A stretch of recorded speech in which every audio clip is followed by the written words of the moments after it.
കണ്ണൂർ ഉൾപ്പെടെയുള്ള 7 ജില്ലകൾ നാളെ വിധിയെഴുതും. വോട്ടെടുപ്പിനുള്ള ഒരുക്കങ്ങളെല്ലാം പൂർത്തിയായി കഴിഞ്ഞു. വോട്ടിംഗ് അതായത് വിതരണ കേന്ദ്രങ്ങളിൽ നിന്നും വോട്ടിംഗ് സാമഗ്രികളുമായി പോളിംഗ് ഉദ്യോഗസ്ഥർ ഉച്ചയോടെ തന്നെ ബൂത്തുകളിലെത്തി ബൂത്തുകൾ സജ്ജീകരിച്ചു കഴിഞ്ഞു. ഞാനിപ്പോൾ ഉള്ളത് കൂത്തുപറമ്പ് നഗരസഭയിലെ ഒരു ബൂത്തിൽ, അതായത് ഇവിടെ ഈ വിദ്യാലയത്തിൽ 2 ബൂത്തുകളാണുള്ളത്. സൗത്ത് കൂത്തുപറമ്പ് UP സ്കൂളിലെ ഈ ബൂത്തുകളിലാണ് ഞാനിപ്പോൾ ഉള്ളത്. ഇവിടെ ഒരുക്കങ്ങളെല്ലാം തന്നെ പൂർത്തിയായി കഴിഞ്ഞു. നാളെ രാവിലെ കൃത്യം 7 മണിക്ക് തന്നെ പോളിംഗ് ആരംഭിക്കും. അതിനു മുന്നോടിയായി മോക്ക് പോളിംഗ് നടക്കും.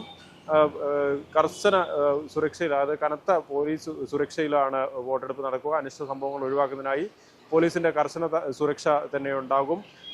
പ്രത്യേക പട്രോളിങ്ങും അതുപോലെ തന്നെ അത്തരത്തിലാണ്. അതായത് ഓരോ 2 വീതം പോലീസ് സ്റ്റേഷനുകളെ ഒരു സബ് ഡിവിഷനായി പരിഗണിച്ചുകൊണ്ടാണ് സുരക്ഷ ഒരുക്കുന്നത്. കൃത്യം 7 മണിക്ക് തന്നെ പോളിംഗ് ആരംഭിക്കും. കൂത്തുപറമ്പ് ബ്ലോക്ക് പഞ്ചായത്തിലെ 6 പഞ്ചായത്തുകളിലേക്കുള്ള, അതായത് 6 പഞ്ചായത്തുകളായി 184 ബൂത്തുകളാണുള്ളത്. ഈ ബൂത്തുകളിലേക്കുള്ള പോളിംഗ് സാമഗ്രികളൊക്കെ നിർമ്മലഗിരി കോളേജിൽ നിന്നും, കൂത്തുപറമ്പ് നിർമ്മലഗിരി കോളേജിൽ നിന്നും ഇന്ന് രാവിലെ മുതൽ വിതരണം ചെയ്തിരുന്നു. ഉച്ചയോടെ തന്നെ അതിന് വിതരണം പൂർത്തിയാക്കി. ഉച്ചയോടെ ഈ പോളിംഗ് ഉദ്യോഗസ്ഥർ അതത് ബൂത്തുകളിലെത്തി ബൂത്തുകളൊക്കെ ഇതിനകം തന്നെ സജ്ജീകരിച്ചു കഴിഞ്ഞിട്ടുണ്ട്.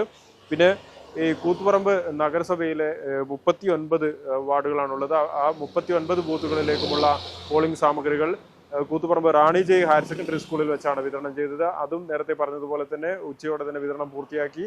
പോളിംഗ് ഉദ്യോഗസ്ഥർ അതത് ബൂത്തുകളിലേക്ക് എത്തി ബൂത്തുകളൊക്കെ സജ്ജീകരിച്ചിട്ടുണ്ട്. എന്തായാലും കനത്ത പോലീസ് സുരക്ഷയിൽ സമാധാനപരമായി തെരഞ്ഞെടുപ്പ് നടത്താനുള്ള എല്ലാ ഒരുക്കങ്ങളും പൂർത്തിയാക്കിയിട്ടുണ്ട്.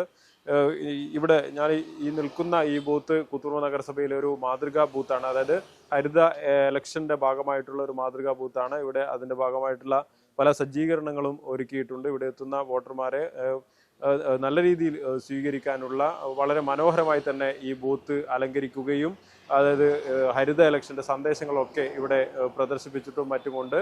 ഇത്തരത്തിൽ ഇലക്ഷൻ അതായത് അനിഷ്ട സംഭവങ്ങളൊന്നുമില്ലാതെ ഒരു ജനാധിപത്യത്തിന്റെ ഉത്സവമായി മാറ്റുന്നതിൻ്റെ ഒരുക്കങ്ങളാണ് എല്ലാ ഇടത്തും കാണാൻ സാധിക്കുന്നത്.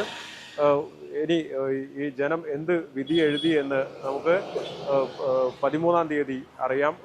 കൂത്തുപറമ്പ് നഗരസഭയിലെ വോട്ടെണ്ണൽ കൂത്തുപറമ്പ് റാണി ജയ് ഹയർ സെക്കൻഡറി സ്കൂളിലും അതുപോലെ കൂത്തുപറമ്പ് ബ്ലോക്ക് പഞ്ചായത്തിന് കീഴിലെ 6 പഞ്ചായത്തുകളുടെ വോട്ടെണ്ണൽ കൂത്തുപറമ്പ് നിർമ്മലഗിരി കോളേജിലുമാണ് നടക്കുക.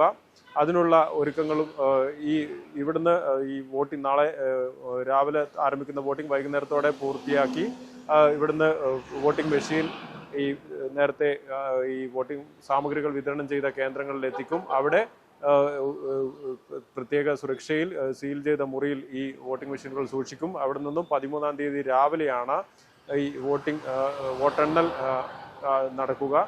തുറന്ന് ഈ മുറികൾ തുറന്നിട്ടാണ് ഈ വോട്ടെണ്ണൽ ആരംഭിക്കുക. എന്തായാലും ജനം എന്താണ് വിധി എഴുതിയെന്ന് നമുക്ക് 13-ാം തീയതി അറിയാം. ക്യാമറമാൻ രാഹുൽ രാമകൃഷ്ണനോടൊപ്പം സൂര്യനാവള്ളൂർ, ഗ്രാമിക ന്യൂസ്, കൂത്തുപറമ്പ്.